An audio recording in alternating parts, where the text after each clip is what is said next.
Hello दोस्तों, नमस्कार। कैसे हैं आप सब? आई होप कि आप सब अच्छे होंगे। आज कई दिनों के बाद आप लोगों को क्लास मिल रही है। छुट्टी थी, दीपावली की छुट्टी थी और मेरी तबीयत भी थोड़ी सी ख़राब हो गई थी, इसलिए आप लोगों को कई दिनों के बाद क्लास मिल रही है। तो चलिए आज से अब कंटिन्यू क्लास चलेगी, इसके लिए बेफिक्र रहिए आप लोग। तो कंटिन्यू क्लास को चलाएँगे और एक से एक बढ़िया से बढ़िया आप लोगों की प्रैक्टिस करवाएँगे। तो चलिए टाइम ना वेस्ट करते हुए आज के सेशन को चालू करते हैं। आज के सेशन का पहला प्रश्न देखते हैं। हिंदी का गोल्ड स्मिथ किसे कहा जाता है? तो हिंदी का गोल्ड स्मिथ किसे कहा जाता है? पहले हेडिंग डाल लीजिए, कवियों के उपनाम। हेडिंग डालिएगा क्या? कवियों के उपनाम।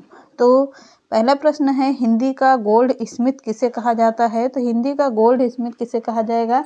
सिया राम शरण गुप्त को कहा जाता है। किसे? सिया राम शरण गुप्त को कहा जाता है। हिंदी का गोल्ड स्मिथ कहा जाता है। अगला है, हिंदी का टेनिसन किसे कहा जाता है? हिंदी का टेंशन किसे कहा जाएगा? तो बाबू जगन्नाथ दास को कहा जाएगा। किसे कहा जाता है? बाबू जगन्नाथ दास को कहा जाता है। आपकी लाइव क्लास भी होगी, थोड़ा सा कल से शायद हो सकता है आप लोगों को दोपहर में 2 बजे लाइव क्लास आप लोगों को मिलेगी देखने को। तो आप लोग ज़्यादा से ज़्यादा लोग जुड़ेंगेगा और लाइव क्लास पढ़िएगा, अच्छा लगेगा। तो बिहार का महावीर प्रसाद द्विवेदी किसे कहा जाता है? तो बिहार का महावीर प्रसाद द्विवेदी किसे कहा जाएगा? बिहार का महावीर प्रसाद द्विवेदी कहा जाएगा आचार्य शिव पूजन सहाय को। किसे कहा जाता है? आचार्य शिव पूजन सहाय को कहा जाता है। अगला है, हिंदी का लघु प्रसाद किसे कहा जाता है? तो हिंदी का लघु प्रसाद कौन है? हिंदी का लघु प्रसाद होंगे जगदीश चंद्र माथुर। कौन है? जगदीश चंद्र माथुर हैं। अगला है, आधुनिक रसखान किसे कहा जाता है? तो आधुनिक रसखान किसे कहा जाएगा? श्री अब्दुल रशीद को। किसे? श्री अब्दुल रशीद को कहा जाता है। आधुनिक रसखान किसे कहा जाता है? अगला है, आधुनिक रहीम कौन है? तो आधुनिक रहीम के नाम से कौन जाने जाते थे? मिर्जा नासिर हसन। कौन जाने जाते हैं? मिर्जा नासिर हुसैन जाने जाते हैं, हसन जाने जाते हैं। 7वां नंबर है, शब्द सम्राट कोश किसे कहा जाता है? तो शब्द सम्राट कोश किसे कहा जाएगा? तो बाबू श्याम सुंदर दास को कहा जाता है शब्द सम्राट कोश। अगला है, साहित्य का महारथी किसे कहा जाता है? तो साहित्य का महारथी कौन होंगे? आचार्य रामचंद्र शुक्ल जी को साहित्य का महारथी कहा जाता है। किसे? आचार्य रामचंद्र शुक्ल को कहा जाता है। बहुत ही इम्पोर्टेंट प्रश्न है, तो आप लोग अच्छे से पढ़िएगा। अगला है, हिंदी का गालिब किसे कहा जाता है? तो हिंदी का गालिब किसे कहा जाएगा? बिहारी जी को कहा जाता है। हिंदी का गालिब बिहारी जी को कहा जाएगा। अगला प्रश्न है, हिंदी का मिल्टन किसे कहा जाता है? तो हिंदी का मिल्टन किसे कहा जाएगा? केशव दास को कहा जाता है। केशव दास और किसके लिए जाने जाते हैं? तो कठिन काव्य का प्रेत किसे कहा जाता है? केशव दास को कहा जाता है कठिन काव्य का प्रेत। क्लियर हुआ? आगे बढ़ते रहिएगा, पूरे प्रश्न। अब वहाँ से हो गए कवियों के उपनाम। अब यहाँ से देखते हैं, यहाँ से आप लोगों को रचनाएं मिलेंगी। कौन सी रचनाएं किसकी हैं, कौन सी किसके लिए कौन विख्यात है? तो रहीम दास के अनुसार गोद लिए हुलसी फिरें, गोद लिए हुलसी फिरें, तुलसी सो सुत होय। किसकी रचना है यह? किसकी पंक्ति है ये? रहीम दास की पंक्ति है। कौन सी? गोद लिए हुलसी फिरें। हुलसी किसका नाम था? तुलसीदास की माँ का नाम था। तुलसीदास की माँ के बारे में कहा गया है, तुलसीदास के बारे में कहा गया है कि हुलसी किसको लेके फिर रही हैं, घूम रही हैं? तुलसीदास जी को लेकर फिर रही हैं।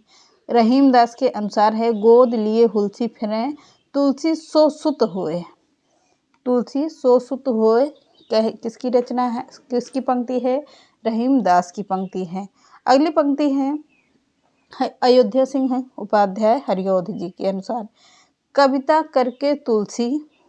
ज़्यादातर इसमें किसके बारे में कहा गया है? तुलसीदास के बारे में कहा गया है। यहाँ से कविता करके तुलसी, नल से कविता पालसी, तुलसी की कला। यह पंक्ति किसके बारे में कहा गया है? तुलसीदास जी के बारे में कहा गया है। क्या?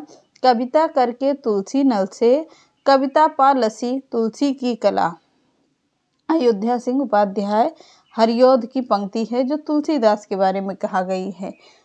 अगला है रहीम दास की पंक्ति है। रामचरितमानस, रामचरितमानस विमल संतन जीव प्राण, हिंदुवन को वेद सम यवन नहीं प्रगट कुरान। यह रहीमदास की पंक्ति है। कौन सी? रामचरितमानस की है। विमल संतन जीव प्राण, हिंदुवन को वेद सम यवन ही प्रगट कुरान। यह पंक्ति किसकी है? यह है रहीमदास की पंक्ति है। कहाँ से ली गई है? रामचरितमानस से ली गई है। अगला है भिखारीदास की पंक्ति है। यह भी तुलसीदास के बारे में कहा गया है। तुलसी गंग दुए भये, तुलसी गंग दुए भये सुखविन के सरदार। इनके काव्य में मिली भाषा विविध प्रकार की है। किसके? भिखारीदास जी कहते हैं कि भिखारीदास की ज़्यादातर जितनी भी पंक्ति है या काव्य है वह में काफ़ी मतलब कई रचनाओं को मिक्स करके या कई भाषाओं को मिक्स करके ये अपनी रचना करते थे। ये पॉइंट नहीं है, ऐसे ही करके याद कर लीजिएगा। भिखारीदास जी ऐसे कवि हैं जिनकी रचनाओं में या जिनके काव्य में कई भाषाओं का मिक्स मिलता है। किसकी पंक्ति में या किसकी रचनाओं में? तो भिखारीदास की रचनाओं में। तो इसीलिए कहते हैं तुलसी गंग दुए भय सुखविन के सरदार, इनके काव्य में मिली भाषा विविध प्रकार की है। पूरी पंक्ति याद। डॉक्टर बच्चन सिंह ने तुलसीदास को रूपकों का बादशाह कहा है। किसने कहा है? तो डॉक्टर बच्चन सिंह ने किसको कहा है? तो रूपकों का बादशाह तुलसीदास जी को कहा है। जैसे साग रूपक तुलसी जी का प्रिय अलंकार है। कौन सा? साग रूपक तुलसीदास जी का प्रिय अलंकार है। कौन सा? साग रूपक। ये इम्पोर्टेंट है। अगला है रामविलास शर्मा के अनुसार तुलसीदास के बारे में क्या कहा गया है? तुलसीदास की हिंदी के जातीय कवि कहा जाता है। किसे? तुलसीदास को हिंदी का जातीय कवि कहा जाता है। किसके अनुसार? रामविलास शर्मा के अनुसार। अगला है आचार्य रामचंद्र शुक्ल ने तुलसीदास को अनुप्रास का बादशाह कहा है। किसने कहा है? तो आचार्य रामचंद्र शुक्ल ने कहा है। अगला है उदय भानु सिंह ने तुलसीदास को उत्प्रेक्षाओं का बादशाह कहा है। किसने कहा है? तो उदय भान सिंह ने कहा है। तो उत्प्रेक्षाओं यानी उत्प्रेक्षा अलंकार का बादशाह कहा है किसको? तुलसीदास जी को। ये सब कथन है। अगला है नाभादास ने तुलसीदास को कलिकाल का वाल्मीकि कहा है। नाभादास ने तुलसीदास को कलिकाल का वाल्मीकि कहा है। अगला है ग्रियर्सन ने तुलसीदास को बुद्ध देव के बाद सबसे बड़ा लोकनायक कहा है। किसने कहा है? तो ग्रियर्सन ने कहा है। क्या कहा है? कि बुद्ध देव के बाद सबसे बड़ा लोकनायक है कौन? तुलसीदास जी। अगला है स्मिथ के अनुसार तुलसीदास मुगल के सबसे महान व्यक्ति थे। यानी कि तुलसीदास को कहा है मुगल काल के सबसे महान व्यक्ति के रूप में माने जाते थे। कौन? तुलसीदास जी। क्लियर हुआ? आगे बढ़िए। अगला है आचार्य रामचंद्र शुक्ल के अनुसार तुलसीदास जी उत्तर भारत की समग्र जनता के हृदय में पूर्ण प्रेम प्रतिष्ठा के साथ विराजमान हैं। कहाँ के बारे में कह रहा है? किसने कहा है? किसके बारे में? तो आचार्य रामचंद्र शुक्ल ने कहा है तुलसीदास जी उत्तर भारत के, किस साइड के? उत्तर भारत की समग्र जनता के हृदय में पूर्ण प्रेम प्रतिष्ठा के विराजमान हैं। सब चीज़ तुलसीदास के बारे में कहा गया है। तुलसीदास से बहुत सारे आप लोगों को प्रश्न मिलेंगे। अगला है रहीमदास के अनुसार किसने क्या कहा है?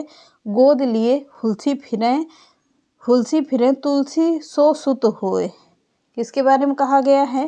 तो रहीमदास ने कहा है तुलसीदास जी के बारे में। सभी रचनाएं इंपॉर्टेंट हैं, इसको सब नोट कर लीजिएगा। छोटी क्लास रहती है पर रचनाएं इंपॉर्टेंट रहती हैं। तो आप लोगों को कंटिन्यू क्लास चलेगी। आज की ये छोटी सी वीडियो आप लोगों को पसंद आई होगी, जो तुलसीदास जी के बारे में ज़्यादातर कहा गया है। तो चलिए मिलते हैं नेक्स्ट क्लास में। तो कल से आप लोग लाइव आ जाइएगा, 2 से 3 के बीच में आप लोगों को क्लास देखने को मिलेगी। मैसेज कर देंगे आप लोगों को कि कितने बजे क्लास चलेगी। तो चलिए मिलते हैं नेक्स्ट क्लास में। नमस्कार।